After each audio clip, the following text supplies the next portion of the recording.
Евгений Петрович, расскажите, пожалуйста, о своем творческом пути. Что, работали, работаем и будем работать. Нет, важнее цели в жизни нет. Как-то так, в двух словах. Каким образом вы взаимодействуете с телепередачей «Сам себе режиссер»?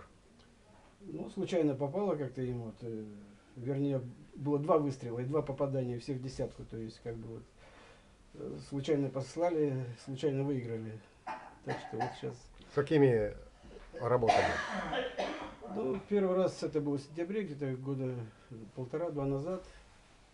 Это «Щелкунчик», значит, «Мышиный король». И вот сейчас тоже произведение по Стивенсону «Остров сокровищ». Большая композиция, над которой я работал больше года полтора, наверное. И до сих пор она еще не доделана в процессе. Можно что-то добавлять, убавлять постоянно. Вечный бой, как говорится.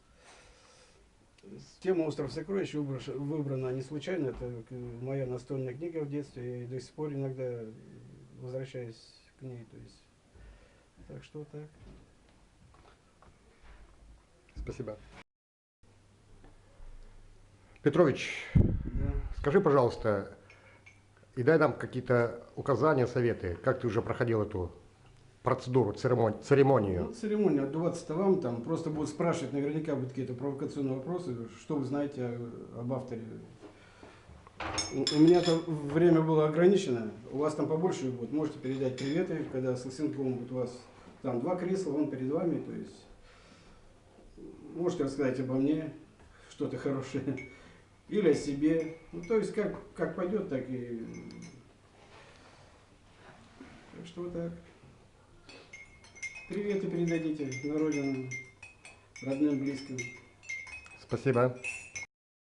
Евгений Петрович, расскажите, пожалуйста, как Сыктывкарский лесопромышленный комплекс в вашей судьбе проходит, какой нитью, либо какой тропинкой, либо какой дорогой? В 1971 году приехал с Великого Устюга.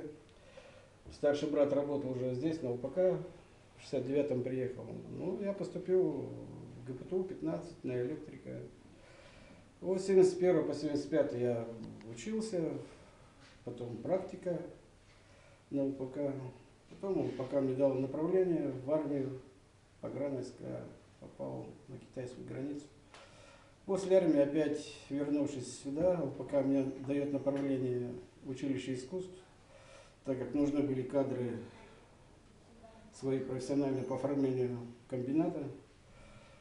Вот с 80 по 77 учебу, годы учебы в училище искусств.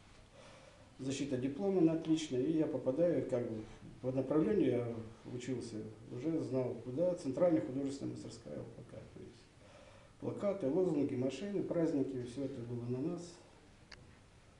Ну вот, как-то так. Потом инвалидность. В результате чего? Ну, строил городки, фигуры, бревна шестиметровые. Не всегда они входили в помещение, приходилось на улице рубить. И вот тяжести, перепады температуры, снег, дождь, все это. Ну, вот, однажды сломался, и вот, инвалидность. Вторая, первая группа, третья, сейчас вторая пожизненная. То есть, как бы. Ну, с ЛПК связи не теряю. Совет ветеранов по путевке, как-то они следят за моим здоровьем, за моим творчеством. Ну, как-то так жизнь, собственно, продолжается. То есть, свой крест несу сам. то есть вся трудовая ваша деятельность связана с ЛПК. Да. Чем книжки, Спасибо. книжки.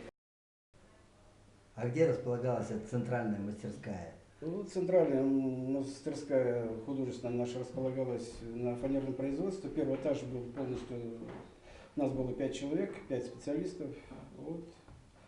Я поначалу работал с плакатами, с машиной, потом потихоньку перешел на скульптуры.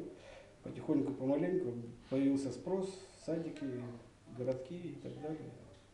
То есть нашел себя, так скажем, от пера и кисти до резак, топор и бензопила. Так что это мой конек по жизни, так сказать, вот именно нашел себя именно в дереве. И зубило тоже. Зубило, это больше Ну, По железу это не По могу. камню, по железу зубило. С Куда ты камнем я денешься? не работаю, может, пробовал однажды, но не мой материал. Люблю сопротивление, конечно, вот работать Лишнее с отсекаешь, кап, остается. вот наш северный берез, на березе такие наросты, вот, сопротивление, когда есть, злее становишься, и от этого работа получается, по-моему, лучше. Спасибо. Мгм.